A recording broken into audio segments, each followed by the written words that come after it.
Здравейте, добре дошли в нашата импровизирана кухня. Днеска ще ви покажа как ще пробваме този уред, който подариха за моя рожден ден. Не знам как точно да го нарека, чугунено гарне или нещо подобно.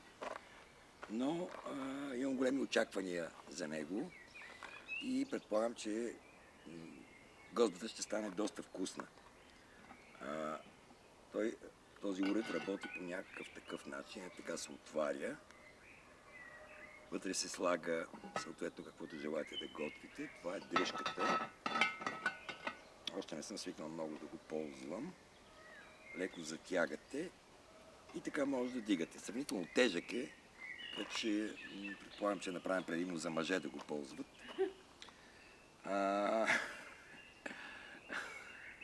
Днеска ще сготвиме боб с бекон.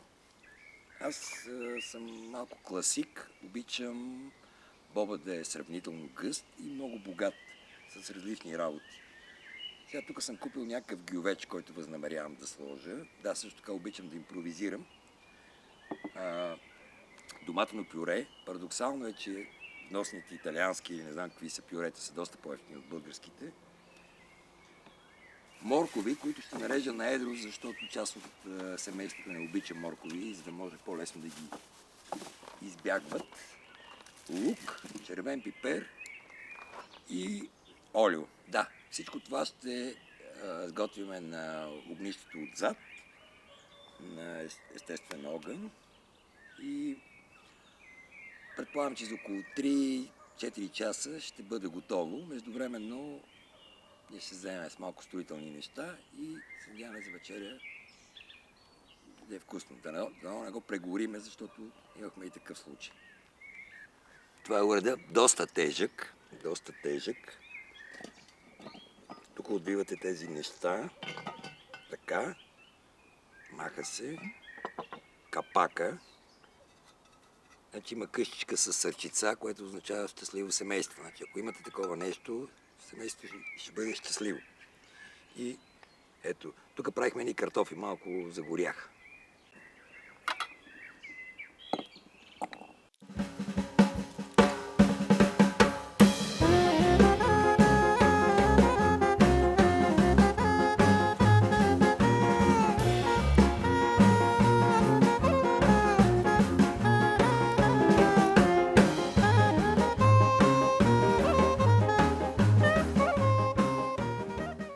Съм си взел баркалка, така че ще го разбъркам с ножа. Ето как изглежда. Мисля, че трябва да му сложа още вода. Да.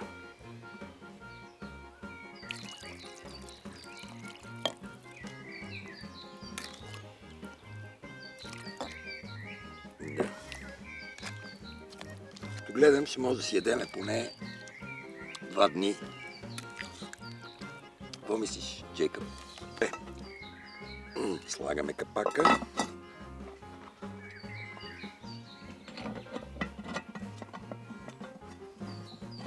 И затягаме.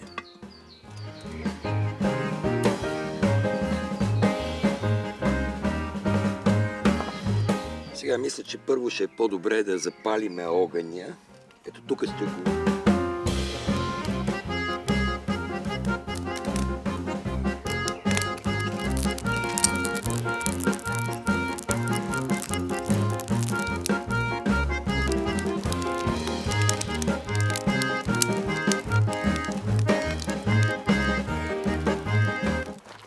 Ще слагам по 1-2 дръвчета през 15 на минути, колкото да не загасне огъня. И ще видим какво се е случило след около 3 часа.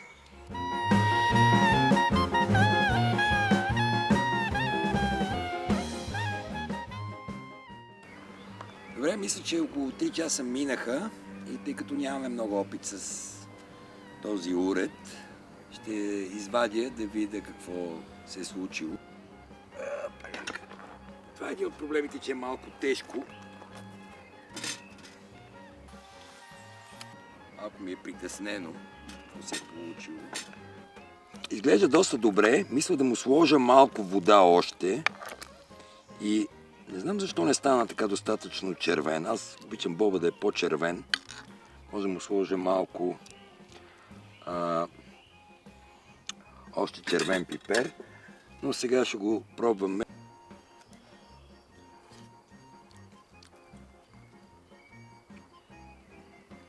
Идеален е на сол. Въобще всичко му е перфектно. Ще сложа малко вода и ще го оставя още 10 минути максимум. Искаш ли да пробваш ли?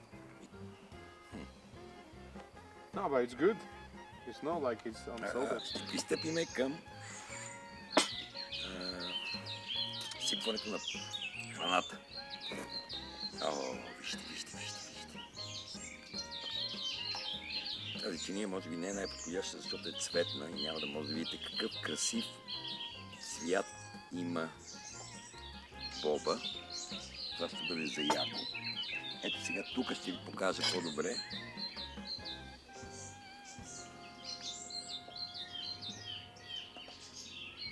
Мисля, че това ще бъде един от най-вкусните бобове, които... Не знам дали се вижда добре, предполагам, че се вижда добре. Все пак Яков е професионалист. Горещо е.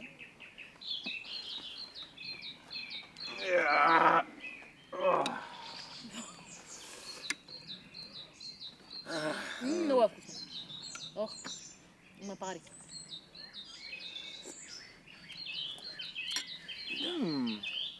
Мисля, че сте получил. На здраве! На здраве.